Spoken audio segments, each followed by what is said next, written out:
Hello and welcome back to the Intel Brief. This is the third weekend special looking at Operation Epic Fury, the US and Israeli strikes against Iran.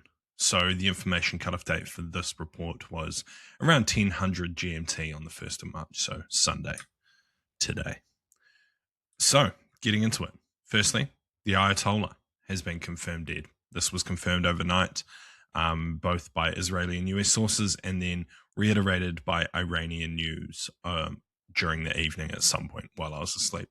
So yeah, very big positive. There's a massive thing to have done, and the fallout will be, over the next weeks and months, and we will wait and see how it all plays out. But this was likely the top priority for the US-Israeli strikes, and it has been achieved. So yeah, hopefully they have a plan following this. Also, kind of in line with this, and as part of the retaliatory attacks, there has been explosions heard over and in, Doha, Dubai, Abu Dhabi, in Bahrain. We talked about this last night, but there's been significant strikes against both civilian and military infrastructure across the Gulf region. So Iran is definitely stepping up its retaliatory efforts against just the region in general. A bit of a use it or lose it scenario where they're firing rockets and drones they probably would have kept in reserve back in previous times. But I don't know if they're feeling desperate right now, but they're definitely taking shots at more things than they would have in the past. As we talked about last night, this has aggravated the Gulf states who feel that they didn't really deserve these strikes, and they'll likely feel the effects of it for quite some time, but we'll talk about that in the assessment. Also, kind of following the death of Khomeini, there's been protests in multiple places, but most significantly in Pakistan and in Tehran, but that's obvious. There was another place that I'm mind blanking on right now. But anyway, in Pakistan, kind of the most important ones, they attempted to breach the US embassy in Karachi, and it turned security guards there opened fire and have reportedly killed 10 people. So a bit of a situation there. That's something the US will have to deal with, I don't know, in the future. Or, Pakistan will probably not give a fuck because it's just the mental thing. Also, Pakistan is currently at a war with Afghanistan. I'm going to start researching that after this and do a long form video over on the HM Intelligence YouTube channel. So if you want to watch that, check it out. It should be out tonight, barring any major issues. One of the most significant things to have happened is, sorry, that was the wrong wording. Something that's affecting significant amounts of people is the travel disruption. So as you can imagine, ballistic missiles and drones don't really go too well with civilian aircrafts. So they've been grounded. There's also been strikes confirmed in Dubai airport. So, there's going to be some massive travel disruptions, not just for the Middle East, but also throughout Europe and Asia, as Dubai, Qatar, and other Middle Eastern countries are massive transit points. So, there's going to be huge disruptions there. Kind of another expansion of strikes is that Iran has targeted Oman for the first time this morning. They targeted an oil facility, reportedly hitting, injuring one port worker, and I think they also hit a ship, was reported in other media. Interestingly, Oman was, acting as the mediators between the US and Iran, so possibly, blaming them for not helping them enough. I don't know, but pretty interesting. Strikes have picked up again this morning. If you are following any of my channels, you would have seen the US and Israel are back conducting quite heavy bombing in the center of Tehran this morning, mostly targeting the internal ministry. I think, do I have? No. Down here.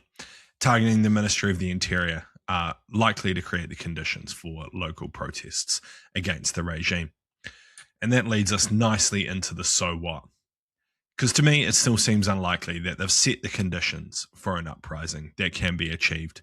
You know, there was large scale protests earlier this year, about a month ago, and that resulted in the deaths of around 30,000 people. So, you know, the people are going to be quite worried about protesting against the government, and they don't want to die. So they're not going to come out into the streets until the conditions are right and that they feel that this can actually be achieved. Also, it's likely that a significant amount of the, you know, quite staunch anti regime activists were killed in that 30,000. They were probably hunted down by the regime and eliminated. So, yeah, this kind of goes back to what I was talking about a few weeks ago. And when we were looking into the build up into these strikes, is that like they've lost the momentum. Lots of the instigators and lots of the significant people within the anti-regime movement have likely been eliminated. So for there to be an uprising, there needs to be some significant stuff done. And I don't think we've seen enough yet. I think, and it seems likely that Israel and the US are continuing to bomb. So we may see it over the next few days. But, you know, the conditions aren't there yet for a toppling of this regime. And whether it can be achieved through kinetic strikes is a question that we don't know yet. So something to keep an eye on, whether it actually works or it doesn't, or if this will just have been an assassination mission against high-ranking members of the regime. Yeah, so looking at travel in the short term, travel through the Middle East is going to be significantly disrupted, as you can imagine.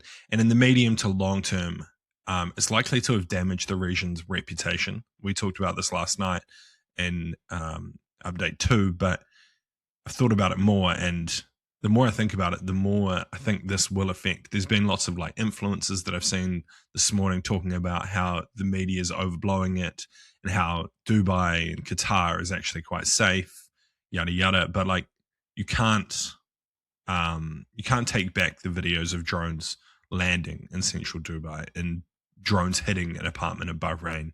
Like that's going to be etched into people's memory for quite some time. So, you know, it's going to take a lot of work for people to trust traveling in the Middle East and going there on holiday.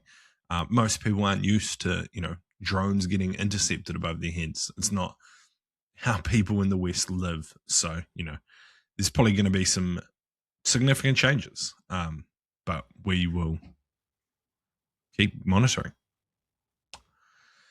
And lastly, I think it's likely that Iranian proxies will attempt to target US or Western targets over the coming days. So kind of the key takeaway here for me is if you're traveling outside of the West and you're in a place where there is sympathy towards the Iranian regime and there's possibly Iranian proxies operating, you know, it's a pretty loose place to be traveling anyway, but I have some pretty crazy followers, so you never know.